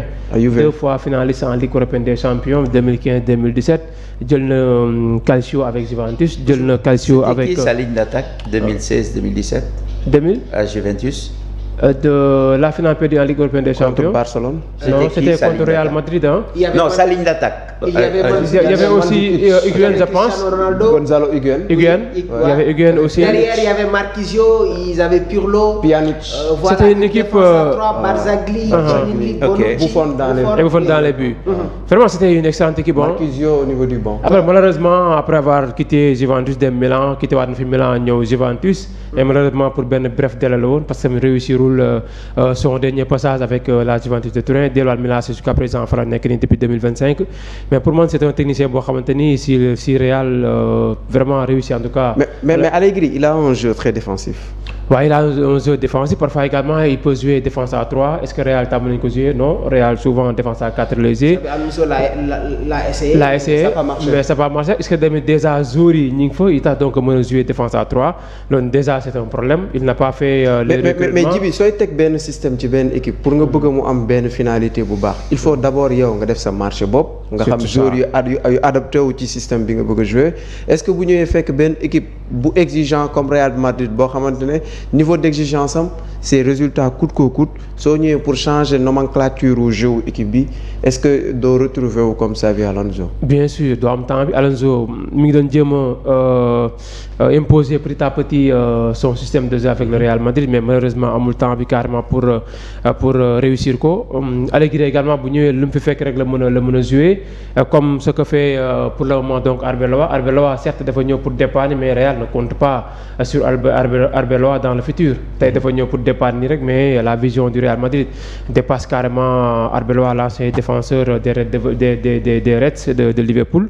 mais également tey Real club la boo xamante ni standing international Real tàmmul di jouer benn année def année blanche même si récemment jot na ko arrivé donc en 6 saisons yu mu joué mais quand même Real avec Allegri je pense que pour le moment sur le marché jàpp naa ni ce serait génial pour ñu am comme un technicien comme Zidane qu'on annonce après la fin du prochain mondial day dem remplacer Didier Deschamps sur le banc des tricolores te pour man le choix de Zidane moom c'est out après peut-être bon s'il faut aller chercher d'autres techniciens Allegri ou quelqu'un d'autre mais en tout cas Real c'est comme pratiquement Marseille entre guillemets amatul stabilité bi carrément Alonso lañu espérer woon bu ñëwee apporter benn projet boo xamante ni dina vraiment tenir Real pour 2 ans 3 ans 4 ans mais malheureusement nu mujjee demee ñëpp xam nañ ko tey jii Real enchaîné 2 défaites en championnat ce qui n'est plus arrivé pratiquement depuis des décennies tey c'est compliqué aussi du côté des Merengues. C'est très compliqué le niveau d'exigence des équipes comme Marseille, Real et consorts pousse à des gens à avoir des comportements très violents par rapport aux supporters, aux comportements sur tous les compartiments. Est-ce que Allegri est l'homme de la situation à l'heure actuelle, Nelson? Déjà, on va commencer par ramener les choses à leur juste valeur. Real de Madrid, institution la institution bi tax ñuy wax institution. loolu du Marseille mënuñu boole Real de Madrid ak Marseille ci même bus donc loolu mënul nekk. Deuxièmement problème au Real de Madrid ci man mooy Florentino Pérez. Comment? mooy président Florentino Pérez. mooy président bi nga xam ne. joueur bi mu bugg mooy ñëw ci équipe bi. te li mu bugg mooy am. problème au Real de Madrid si man dafa commencer ak signature Mbappé pour l'instant ma génn tuuti ci jeu bi problème signature Mbappé ci man la ñëwee Mbappé bi muy ñëw Real de Madrid balaa muy ñëw Florentino Pérez ci xelam décidé na que projet au Real de Madrid képp ku fi munti doon. képp ku munti ñëw dina ko installer ak Mbappé mooy Mbappé fer de lance au Real de Madrid. ñeneen ñi door a ñëw Mamoun wax na ko Real dafa am ay joueurs yu am ego yu mérité am ego parce que boo gagné Ligue des Champions 2-3 fois bu la neexee am ego Mbappé bi muy ñëw lan la gagné. gagnewul dara. enfin gagné na Ligue 1. waaye Ligue 2 fois Ligue des Champions quoi je parle. au niveau international Mbappé gagnewul dara. war a ñëw ci club comme Real par rapport à potentiel la.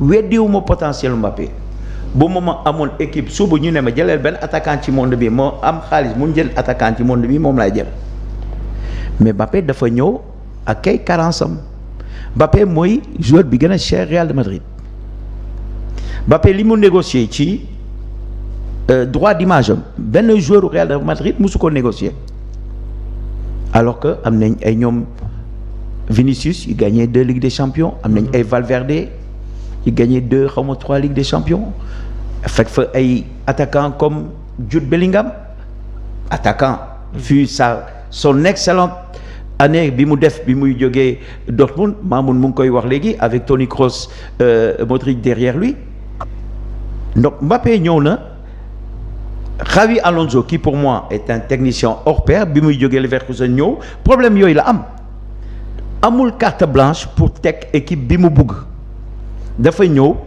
ba pare ñu tegtal ko ne ko booy defar équipe da ngay teg Mbappé ba pare après nga teg Courtois nga door a wàcc teg ñi ci des. Mbappé mooy image phare projet wu. est-ce que Mbappé léegi correspondre na ci concept ak schéma de jeu yi entraîneur yi di teg jël ne kaaw Allegri lu tax ma doon laajte demb sànq kan moo doon attaquant juif bi Allegri di gagné Mandzukic. lan mooy qualité wu Mandzukic jeu de tête hors pair buteur mais gros défenseur au niveau des défenses adverses. Très agressif. Très gros défenseur ndax Allegri dina utiliser Mbappé ci schéma au Real bu demee ba wër en sachant que Mbappé mun na dugal 30 buts par saison mais du défendre ci benn action wala Allegri day ñëw teg à côté Mbappé indi benn attaquant boo xam ne comme Gonzalo Garcia boo xam ne li mu woneegum c'est encourageant meilleur buteur de la Coupe du Monde des clubs buñ ko joxee ay chance am au niveau de l'axe il bouge bien il est buteur il défend bien est-ce que Allegri choix boobu Florentino Pérez dina ko topp ci choix bi ak xaalis bi mu teg ci Mbappé après Mamoun tamit sax wax na ko nee na numéro 10 dinaa wàcc tuuti encore pour man tey poste bi gën a important ci football mooy numéro 8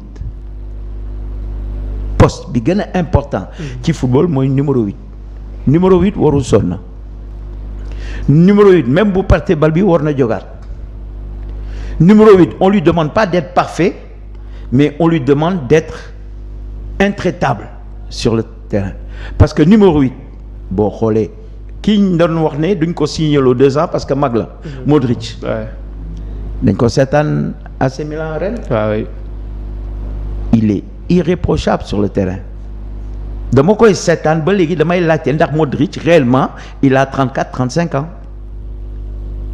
est-ce que façon joueur boobu bu nekkee sa club doo malgré que nga nekk institution doo jël par exemple ce code de conduite boobu nga xam ne doo signé loo joueur ou 30 ans plus de 2 ans doo ko teg de côté benn année rek nga may ko li mu bëgg. pour que c'est équipe différence de championnat yi tamit dafay feeñ de. attends parfois tamit jour bu remporter pratiquement tous les trophées yi club bi di jouer dootu amati vraiment benn motivation bi alors que du côté de l'AC Milan densité bi am Espagne ak bi am Italie bokkul mais bu dul dara sax boo buggee ay Mastantuono ay Arda Güler progresser da ngay bàyyi benn mag comme Modric ci équipe bi mu leen di xelal di leen tegtal pour que ñu gën a mun jëm kanam. loolu mooy problème mu Real ci man Florentino Pérez mooy décider lépp képp ku kuy entraîner buy ñëw Real de Madrid suba doo am décision finale ci choix wu joueurs yi tant que Florentino Pérez mu ngi ci équipe bi moom mooy décider kan mooy ñëw ak kan moo dul ñëw. alors dañuy progresser très rapidement sûrement man ci li ma comprendre xëy na peut-être ñëwin bi Mbappé ñëwee biir Real Madrid vestiaire bi dirigeant yi nu ñu insister ci moom dafa am benn aspect psychologique bu mu joué ci joueurs yi nga xamante ne ñoom ñu ngi woon biir Real te déjà jël nañu ay trophées yoo xamante ne Mbappé jëlu ko comme Ligue des Champions en quelque sorte alors dañuy progresser rapidement avec Mamour dañuy dem ci fenêtre bu équipe nationale Boulaye Dia la ñu laal tey Boulaye Dia enfin mettre na calvaire 6 mois sans marquer de but. Un but qui lui fait du bien je pense que dafa relancer waat li nga xamante ne moom mooy les cartes sur le front de l'attaque de l'équipe nationale du Sénégal parce qu'au sortir de cette Coupe d'Afrique des Nations là bokk na ci joueurs yi nga xamante ne ils ont pas donné trop de satisfaction. Pape Thiaw avait convoqué 10 attaquants, 4 avant-centres, les 3 ont marqué, Boulaye n'avait pas marqué. Il avait toujours la confiance de Mauricio Sarri, mais gis nañ ne que après la CAN Sarri sax dafa commencé woon di teg ci banc bi, préférant Daniel Maldini. Donc je pense qu'avant-hier son but qu'il a marqué face à l'Atalanta Bergame ñëpp ñi ngi ko doon xaar. Et yàgg naa di wax ne que Boulaye fait partie des cadres de l'équipe nationale du Sénégal. C'est un joueur qui mérite énormément de respect. C'est pas pour rien Pape Thiaw dugal ko ci benn match bi nga xamante ne joué nañu ci CAN bi c'est significatif pour lui. Léegi qu'est-ce qui va se passer? Il y a d'autres joueurs yi nga xamante ne ils sont en train de faire de bonnes performances. C'est le cas de Bamba Dieng ñi ngi évoqué son retour fii ak Coupe du Monde am na ay match yi nga xamante ne des na. Mamour Boulaye la Coupe du Monde. Pour le moment concernant suñu avant-centre yi moom man mënaguma si wax benn choix parce que mun naa ne ñii ils sont 5 Nicolas la Chérif Ndiaye Habib Diallo Boulaye Dia ak Bamba Dieng parce que Bamba Dieng vu ses performances moom tamit il veut s'accrocher il veut avoir une place pour la prochaine coupe du monde et man jàpp ma ne que Pape Thiaw va amener 5 avant-centres ci coupe du monde bi nga xamante ne moom la ñuy dem déjà sax ñu bëri jàpp ñu woon ne que dina yóbbu 4 avant-centres léegi la deuxième partie de la saison va être très importante et je pense qu'aujourd'hui Pape Thiaw va se baser sur les formes du moment. Et actuellement Bamba Dieng il est à 11. waaw Bamba Dieng il est à 11 buts ëpp na ko sax il est en de su ma juumul match bi ñu joué contre Nice. bu soo ko totalisé avant Nice bi moom moo nekkoon 11 wala après. ba mu dugalee contre Nice la am 11. très bien donc il y a Bamba Dieng Nicolas il joue rarement il ne marque pas mais dans l'équilibre de l'équipe c'est quelqu'un boo xamante ne il compte dans le dispositif de Pape Bouna Thiaw. Nicolas ne marque pas mais Nicolas fait jouer l'équipe Nicolas fait marquer l'équipe derrière Nicolas qu'on le veuille ou non si on se base sur les chiffres sur les statistiques il y a Chérif Ndiaye temps bi nga xamante ne am na ko ci CAN bi beneen attaquant amu ko derrière Chérif c'est Habib Diallo après Habib Diallo Boulaye Diallo ñu ñëw ki nga xamante ne moom mooy Bamba Dieng ñëw dolleeku si léegi nag Chérif est critiqué parce que ci CAN bi il a marqué 2 buts mais am na ay yenn occasion yi nga xamante ne dans le haut niveau ça se pardonne pas donc cela veut dire qu'aujourd'hui il y a des matchs yi nga xamante ne ñoom ñoo nekk ci kanam seen performance moom mooy déterminer les choix yi nga xamante ne Pape Thiaw war na ko def. d'accord avec yow ce qui est intéressant avec Bamba Dieng c'est 11 buts en 15 matchs. Son ratio est très bon. c'est un profil rare. Très bon. ba pare Bamba Dieng capacité bi nga xamante ne am na ko bi ci kaw. waaw c'est un profil boo xamante ne dafay différencier wu tuuti par rapport à Nicolas par rapport ak Boulaye Habib Diallo Chérif donc genre joueur boobu noonu soo ko amee s'il est performant il connaît déjà la tanière tu vas pas hésiter à aller le prendre. Boulaye Djibi. Boulaye waaw bon d'abord saluer sa performance bu mu def démb avant-hier un joueur qui n'avait plus marqué en tout cas je pense depuis 31 août 2025 mu nekkoon contre Hellas Vérone en championnat 4 buts à 0. Il avait marqué un but tey jii mois de mars 2026 mu donc revenu pour marquer un autre but après il resté plus de 23 matchs d'affilée yoo xamante ni marqué wu ko loolu tamit quand même c'est une longue série boo xamante ni mi ngi si woon mais quand même léegi but bi dina ko donc gën a imprégné avec donc la Lazio de Rome. Parce qu'à un moment donné également Boulaye Dia a été titulaire indiscutable du côté de l'équipe romaine et malheureusement parce que tamit dans les clubs soit tu marques tu continues à jouer tu ne marques pas tu te retrouves donc sur le banc des remplaçants. Boulaye Dia noonu également en équipe nationale du Sénégal également depuis mois octobre 2024 Boulaye Dia marqué wul. C'était contre le Mali aussi boo tamit 4 buts à 0 la woon Sénégal moo gagné woon à domicile à Diamniadio. Il y avait Pape Gueye Sadio Mané Boulaye Dia et Nicolas Jackson.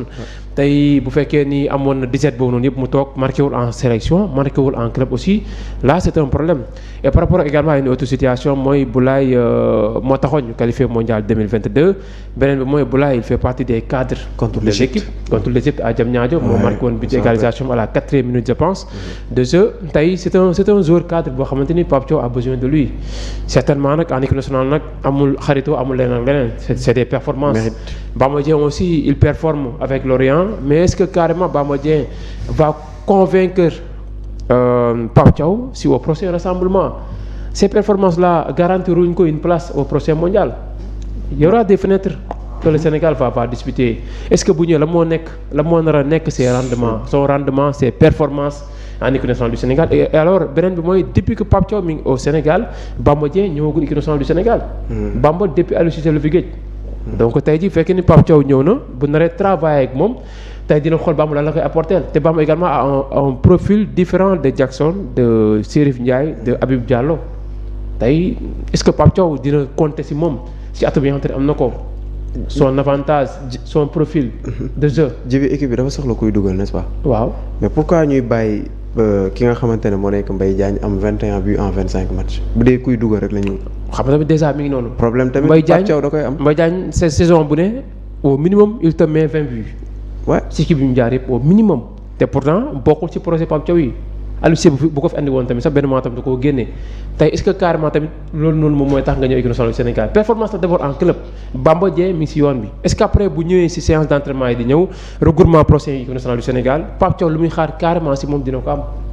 loolu tamit beneen interrogation la bu fekkee amu ko bu ko génnee dañu dem mondial woowu ko di nga dégg ay Sénégalais ne pourquoi yóbbuwu ko. alors que il a trouvé d'autres attaquants yoo xamante ni peut-être jàpp na ni si projet de jeu bu mu yor ñooñu ñoo koy mën a gën a jox satisfaction. ñoo koy gën a mën a jox satisfaction coach Nelson Boulaye Dia. Déjà, c'est bien qu'il ait retrouvé le chemin des filets, comme l'a si bien dit Djiby et Mamoun, mais je pense que en 2026, le coach, que ce soit en sélection ou en club, ne peut pas se permettre, encore plus celui en sélection, mënul xool performance su joueur kese pour que joueur boobu ñëw équipe nationale. Parce que bu ñu doon jël performance su joueur kese. ñu bëri ñi gëj tanière dinañ delluwaat ci équipe bi parce que ils sont comme tu dis efficaces mais sélection nationale lu rëy la performance dina am ji bi wax na ko profilu joueur bi dina am adaptabilité wu joueur bi ci groupe bi tamit am na solo foog nga xool joueur tamit buy ñëw est-ce que joueur bi dina méngoo ak li muy fekk ci tanière bi pour ñëpp mun na xëcc affaire bi jëm kanam ou est-ce que bu ñëwee moom caractère difficile la dina am ay xëccoo ci biir équipe bi l'avenir est là pour nous le montrer je veux dire l'avenir plutôt le passé Metsu bi muy def sélection pour mu dem coupe du monde boo seetlu bu baax ñaari match yi ñuy football les deux derniers matchs amicaux yi ñuy joué au niveau du Sénégal kii dugaloon bii kii doon bumax ci tanière bi pour ñëw Mamadou Niang la woon mais Mamadou Niang malgré but bi muy dugal fii def naa contre Colombie ou Chili je sais plus c'était ici à Dakar mu jëwul dem on a préféré yóbbu Amara Traoré qui avait un certain âge mais ki nga xam ne de par son attitude méngoon na ak peut-être Metsu li mu soxloon équipe nationale bëggoon peut-être xelu ñoom El Hadj Diouf ñoom Fadiga dal pour ñu mun football moo taxoon peut-être mu def choix boobu donc Pape Thiaw problème boobu mooy am man principalement du ma bëgg a nekk ci place Pape Thiaw ci sélection coupe du monde bi parce que comportement wu jour day tax ñu woo ko sax ci équipe pour mu am benn élément de complémentarité bu muy def le surplus par rapport ak qualité yu ñu yor. je pense man bu may def sama sélection au niveau de académie bi ma nekk tamit balaa may dugal joueur dinaa ci xool paramètres yu bëri am na joueurs yoo xam ne dinañ nekk en forme je veux dire au niveau de la performance mais au niveau de l'attitude day poser problème. te seen attitude mun na impacter groupe bi. joueur boobu doo ko yóbbu wala doo jël risque di ko yóbbu mu impacter ci groupe bi nga passer à côté d'un événement extraordinaire. après Sénégal def naa côté attaquant am nañ ay joueurs yu xarañ yoo xam ne ñu ngi ci seen club di wanewu seen bopp. je pense que lors des top 10 on aura l'occasion de revenir sur ces joueurs-là. Inch'Allah. Donc aujourd'hui la palme pour moi revient à un joueur comme Bamba Dieng. Comme vous l'avez tous dit, qui retrouve les chemins du but et qui a un ratio, je pense, le plus important par rapport à tous ces buteurs en 2026. Alors Mamour, avant juste me libérer, benn point laa bëgg nga wax après mun nga kii dama la bëgg a laaj la surprise du chef Mamadou Diakhoune. Ça va être compliqué pour lui Djiby. Très. Ça va être compliqué de. Très très compliqué. Un Ismaïla Sarr bi nga xamante ne léegi kenn mënu la wax ndax il est titulaire. parce que maa ngi la koy wax sànq Pape dafa yóbbu 10 attaquants si 10 attaquants yëpp quasiment ñëpp dañ ko jox satisfaction à part Ousseynou Niang ak Boulaye Dia ci CAN bi Boulaye relancé waat na moom ay cartam Ousseynou Niang est compétitif fële nga xamante ne moom mooy Union Saint-Gilloise. Alors on a un trio d'attaque je vais dire entre parenthèses fixe Nicolas Sadio ak Iliman Ismaïla Sarr qui te met un doublé hier. Vu ses performances aujourd'hui Pape Thiaw am na ay yenn choix yu fort yoo xamante ne daf koy def Cheikh Tidiane Sabaly c'était son joker de luxe. mais ki nga xamante ne moom mooy Ibrahima Mbaye moom moo ko délogé parce que durant cette Coupe d'Afrique des Nations Cheikh Tidiane Sabaly contre le Botswana si lañ ko gëjee gis bi mu délivré cette passe à Chérif Ndiaye mais après ki ñu doon gën a gis kan la Ibrahima Mbaye la actuellement on va probablement assister au retour de Assane Diao il fait partie des certitudes de Pape Bouna Thiaw Assane su si nekkee day bokk ci liste bi léegi fais le calcul on a combien d'excentrés. Assane Diao. Ce serait le plus logique. Il y aura problème il y a Ousmane Sow dañuy wax ci moom Ousmane Sow ñi ngi wax ci moom Ousseynou Niang faisait partie des réservistes de la Coupe d'Afrique des Nations. am na ay yenn joueurs yi nga xamante ne man jàpp naa ne que après Coupe du Monde bi Pape Thiaw mun na leen woo mais pour le moment nii il faut gérer d'abord la gestion du groupe. parce que ñi nga xamante ne ñoom la yóbbu woon CAN bi mais ñi ngi def de belles performances donc doo xëy rek ñi nga xamante ne ñoom ñoo la jëlal CAN nga ne da nga si dindi ñenn pour dugal si ñenn ñi ça ne se passe pas comme ça il faut gérer la gestion du groupe. Les joueurs sont compétitifs, ils sont réguliers donc ñi nga xamante ne ñoom ñooy les binationaux les nouveaux jeunes man jàpp naa ne que après la coupe du monde moom la ñuy soog a wax seen ay wax peut-être que Pape dina indi 2 à 3 joueurs mais loolu su ko defee tamit ça suscite mu génnee ñenn ñi Ilaï Camara va faire son retour on a combien de défenseurs ci milieu de terrain bi man jàpp ma ne que il va y avoir trop de changements ñi ngi évoquer le cas Andy Diouf mais est-ce que Andy pare na pour ñëw défendre les couleurs de l'équipe nationale du Sénégal si attaque bi tamit jàpp ma ne que dina am ay changements yu bëri peut-être que le transfert de Cheikh Tidiane Sabali fële nga xamante ne moom mooy ca Vancouver le retour de Assane Diao ça va être compliqué pour le jeune Diakho bi nga xamante ne nag c'est un joueur à surveiller il est en train de faire de belles performances ci équipe bi di Club Brugge seetaan nañ ko ci Ligue des Champions bi c'est une valeur sûre mais je pense qu'il fait partie des joueurs concernant l'avenir de l'équipe nationale du Sénégal. Mais pourquoi Diakho? Quels sont ses stats? Pourquoi spécialement ce joueur-là? Parce qu'il explose du côté du Club Brugge. Mais il explose à quel niveau? Au niveau des passes décisives? Pas au niveau des buts. Parce que souvent moom c'est un joueur boo xam ne en plus day porter jeu bi. waaw c'est ça c'est que moom il est provocateur. xam nga il fait Assane Diao n'est pas provocateur. Bien sûr. Ibrahima Mbaye n'est pas provocateur. Bien Cheikh sûr. Tidiane Sabali. mais quand même nag Ismaïla Sarr léegi mi ngi ci banc au Sénégal Ismaïla Sarr. mais Ismaïla Sarr aussi sax même son ni ko Pape Thiaw di utiliser sax war nañ ko mën a gën a xoolaat boo gisee démb son deuxième but bu mu marqué mooy troisième but bi c'est un véritable but de numéro 9. mais loolu son entraîneur Olivier Glasner il a ak penalty bi appel bi. Olivier Glasner li mu wax leer na ki nga xamante ne temps de préparation bi mu am ci joueur bi Pape Thiaw sax amu ko. moom moo njëkk a toog ne Ismaïla mii il peut jouer comme avant-centre. Bien sûr. Après la blessure de Jean-Philippe Mateta mais am na ay yenn match yoo xamante ne il a été repositionné. Comme avant-centre. xoolal match bi nga xamante ne Crystal Palace joué na ko ak Brighton le but de Ismaïla Sarr mais ça signifie que le joueur actuellement dafa nekk dans une évolution. et loolu tamit dafay nekk un atout fort pour Pape Bouna Thiaw attention. attention gis nga match yi nga xamante ne war nañ ko jouer contre Pérou ak Gambie mun nañu xaare ni sax à des nouvelles formules tactiques yi nga xamante ne coach bi mun na ko mettre en place parce que Pape Bouna Thiaw laataa muy dugg ci compétition bi dafay jéem a tester yeneen schéma yi nga xamante ne Kenya oui waaw contre le Kenya si la te testé schéma 3 bi. 3 bi bi ñuy joué contre le Brésil. la am sañ-sañ indi ko contre. bi ñuy joué contre Brésil il nous avait amené un trio Ismaïla Sarr Iliman Ndiaye ak Sadio Mané mais match boobu noonu suñu amoon benn animateur boo xamante ne il va distribuer les ballons correctement aux attaquants mais du ñu am problème yii nii yëpp donc cela veut dire que aujourd'hui dans la structuration dans le dispositif tactique Pape Bouna Thiaw prend en considération la polyvalence de nos joueurs un joueur comme Assane Diao il peut jouer comme avant-centre football na ko Como football na ko Betis lii mooy def la particularité de cette équipe là Djibi. Mamour, ce qui fait la particularité de nous deux, c'est que votre temps est terminé. Merci beaucoup. da nga may dàq. li tàggatool balaa ngay def. waaw mais maa ngi lay jaajëfal bu baax a baax di jaajëfal tamit vraiment le doyen Nelson. mbégte la. et c'est un réel plaisir di partager plateau bi ak moom parce que quand il parle da nga xam ne que c'est quelqu'un qui maîtrise à la perfection en dehors.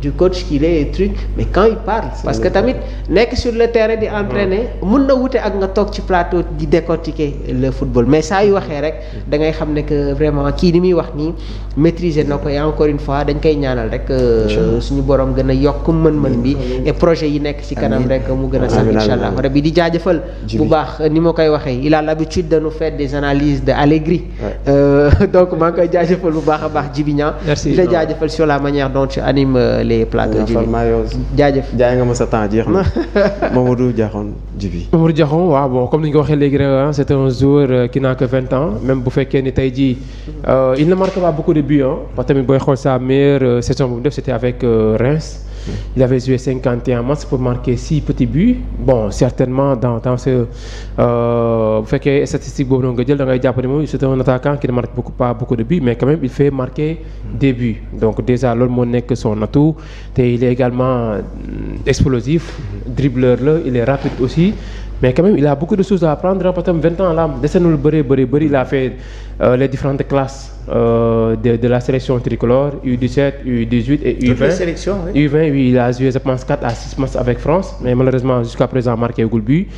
Mais pour moi, avec Diakhoum, peut-être on apporte une touche. Parce que souvent, en sélection, Zori, les qualités de deuil. Mais c'est un avantage de l'avoir. C'est un avantage. Parce qu'il y a des joueurs qui ont des nga am leen moo gën nga ñàkk leen tey Sénégal dara imposé wu ko moom Diakhoum forcément mu yóbbu ko mën nga ko am des fois nga bàyyi ko fi prochainement nga soxla ko nga waat ko te avec la France ils ont combien de bons joueurs français même dañuy def sa benn liste alors que derrière dañuy bàyyi des joueurs talentueux tey Diakhoum si le Sénégal parvient donc à avoir Diakhoum ce serait en tout cas un léger avantage pour nous.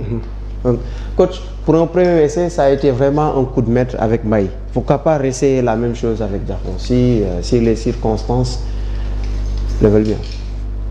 Enfin maa ngi dégg ci biir depuis sànq di wax ci avenir u binationaux yi, c'est-à-dire que je comprends la crainte bi mu am ci binationaux yi, mais je pense que notre football se vend bien. Le football sénégalais se vend bien à travers le monde et qu'aujourd'hui, nos binationaux ont compris l'intérêt de porter les couleurs de l'équipe nationale du Sénégal. Je pense qu'on n'a plus à s'inquiéter, que ce soit Diakhoum ou un autre. Ils savent, ils connaissent la réelle valeur de cette équipe nationale du Sénégal. Ils connaissent le potentiel de cette équipe nationale du Sénégal. Ils savent que l'équipe nationale peut frapper un grand coup à la Coupe du Monde cette année. Et ils ont tout intérêt à venir jouer au sein de cette sélection nationale. Maintenant, pour revenir à notre sélection qui va aller vers la Coupe du Monde, je ne pense pas que Pape Thiaw va mettre en balance les progrès d'un joueur comme Ibrahima Mbaye qui a été époustouflant à la CAN à chaque fois qu'il est rentré sur le terrain. Malheureusement pour lui, il est retourné dans une équipe à forte potentialité. Quand vous avez au niveau de l'attaque du Paris Saint-Germain Dembélé, Désiré Doué, Kvaratskhelia et j'en passe, Barcola, c'est pas évident de faire sa place, de faire son trou au sein de cette équipe. Mais à force de persévérance, s'il ne change pas de club, et je ne pense pas qu'il puisse changer de club, s'il prend son mal en patience avec Luis Enrique, il va retrouver du temps de jeu et il sera opérationnel pour la Coupe du Monde. Alors on va enchaîner directement avec vous, le top 10, on va faire ça très rapidement. Coach, il y a Mbaye Diagne qui est meilleur buteur en deuxième division turque avec 21 buts en 26 matchs. Oui, j'ai vu le top 10. Vous avez des joueurs comme Mbaye Diagne, vous avez d'anciens Lions de la Tanière, vous avez le jeune... il y a Mambiram Diouf, il y a Ismaïla Sarr, il y a Philippe Keyni, oui. Il y a Bamba Dieng, oui. Il y a Sadio Mané, oui. Il y a Mam Bamba Thiam, oui. Il y a Famara Diédhiou, oui. Il y a Oumar Diouf, il y a Ousmane Sow. Regardez Famara Diédhiou, ça fait longtemps qu'on avait perdu de ses nouvelles, mais il est toujours aussi performant. Ouais. Malheureusement, leur performance coïncide avec un état d'esprit qui règne au niveau de cette tanière, un état d'esprit qu'il faut préserver si on veut aller vers l'essentiel lors de la Coupe du Monde, avec les joueurs qui sont déjà en place, qui seront certainement renforcés par 2-3 joueurs. À la limite, moi, je verrais bien d'un bon œil un joueur comme Assane Diao renforcer cette attaque de la tanière, mais je pense qu'il n'y aura pas beaucoup de changements. Alors, Djibi? Oui, c'est sûr. Hein. D'abord, si le Sibinga je pense qu'il y a pratiquement 2 personnes, 2 jours qui ont intégré la tanière, Ousmane Sow et Omar Diouf, mais à part eux, je pense que les autres ont une fois, donc, à Kini, Philippe Kony aussi. Philippe, ouais, parce que Mam Famara Diédhiou ñëw na, Mam Bamba Thiam ñëw na, Sadio c'est un habitué, Bamba Dieng, Ismaïla, Mam Biram, Mbaye Diagne, il reste que Philippe, comme vous l'avez si bien dit, Ousmane Diouf, ak ki nga xam ne moo nekk Ousmane Sow ak Omar Diouf. C'est ça, donc ñoom 3 rek ñoom ñoo intégré la tanière, donc c'est pas encore trop tard pour ñu ñëw, mais quand même c'est une bonne chose te Sénégal fekkee ne ñu ngi gis ces joueurs ñuy performer en Europe, et mu fekkee ni certains également d'entre eux, surtout ceux qui dominent le classement, évoluent dans des divisions yoo xamante ne. Et je rappelle que c'est les plus performants en Afrique. Ouais. Mais n'oublions pas aussi une chose, Mamoun l'a dit tout à l'heure, la non-performance ou le peu de performance de Nicolas Jackson ne fait pas pour autant qu'il ne soit pas un joueur sélectionnable. C'est ça. C'est un joueur qui est adapté au concept de Pape Thiaw. C'est un joueur qui crée des espaces dans ce concept de Pape Thiaw. Et c'est un joueur qui, s'il retourne peut-être à Chelsea, parce que je pense que le Bayern ne va pas lever son option d'achat, c'est sûr. pourra retrouver une certaine confiance. Qui négocie pour le récupérer. Et Aston Villa Manchester aussi. United, Aston Villa. Ouais. Je pense qu'il va rester en Angleterre, puisque aujourd'hui, si on... Manchester United, c'est Manchester très familial. Et Aston Villa, deux équipes qui, en tout cas, comme ça, veulent faire venir, en tout cas, Nicolas Jackson. Mais quand même, en Angleterre, je pense que dafa war a prouver foofu noonu war na fa delluwaat dem beneen club bon carrément Chelsea nii il a ces atouts là pour s'imposer en Angleterre, mais quand même il reste en tout cas le choix numéro 1 de Pape Thiaw, comme c'était également le cas avec Aliou Cissé. C'est un très bon avant-centre Nicolas Jackson, même s'il ne marque pas beaucoup de buts. Et souvent la différence si attaquant moo nekk l'aspect mental. Dès qu'un attaquant a vraiment la confiance du coach ou des personnes en tout cas qui sont derrière, qui tournent autour de lui, souvent il performe quoi. Mais avec Nicolas Jackson, bon, c'est tout à fait le contraire. C'est à lui de travailler encore davantage pour dire carrément si niveau beaucoup de xaar. Parce que c'est un attaquant international. Peut-être les autres ils évoluent dans des championnats peut-être de seconde zone, deuxième division ou bien donc dans des championnats exotiques comme Nicolas temps à l'UCC. Mais ça n'empêche quand même s'ils retrouvent à marquer, c'est parce qu'ils sont performants. C'est vraiment ces attaquants-là méritent vraiment donc également. C'est ça. Maman vient juste de me confirmer que c'est Manchester United, Atlético Bilbao, Aston Villa, Milan AC qui surveillent Nicolas Jackson. Djibi, mot de la fin. Bon, au mot de la fin, vraiment remercier le Barba Djibi, remercier également surtout notre doyen. Certainement, jàng nañ lu bëri donc c'est pas à travers ces analyses, surtout également mon ami Mamour mu fi jógee léegi nii. Donc en tout cas mbégte la war a contenté en tout cas baax ñu toog fii partager plateau bi. J'espère que également nuñ ko doon développer donc nos internautes am nañ ci satisfaction, et surtout également di nuyu Faye ak également toute l'équipe technique derrière. Merci beaucoup Djibi, on se donne rendez-vous la semaine prochaine Inch'Allah. Coach Nelson, en 1 minute parce que temps bi jeex na dama bëgg nga résumer ma Umel après nga tàggatoo waale parce que man Umel ça m'intéresse. Non, defe naa ni Umel dinañ ko teg de côté tey parce que du ñu am jot. Le mot de la fin Djibi mooy sama mot de la fin ou dernière émission bi mu def fii ci weeru koor lañ nekk. ba pare boole ci bu ànd ak 5 ans de carême catholique yi. di ñaan yàlla di ñaan nit yi tamit tey képp ku dem juma ak ñi dem chemin de croix. ñaan yàlla ba suñu supporters yi mun dellu si suñu réew mun korité fi ak ñun parce que lii metti na te yàgg na. waaw bu doon sama sago daal loolu moo doon sama mot de la fin. Merci coach Nelson, merci beaucoup aux gens qui sont au niveau du régie. Vraiment si Faye Amath merci beaucoup ak ki nga xamante ne moo nekk Badara tàmm ngeen di ko fi gis xam naa dinañoo lundi incha allah di gën a faram-fàcce lépp lu xew ci wàllum làmb ak lu ni mel. Merci beaucoup et portez-vous bien à lundi incha allah.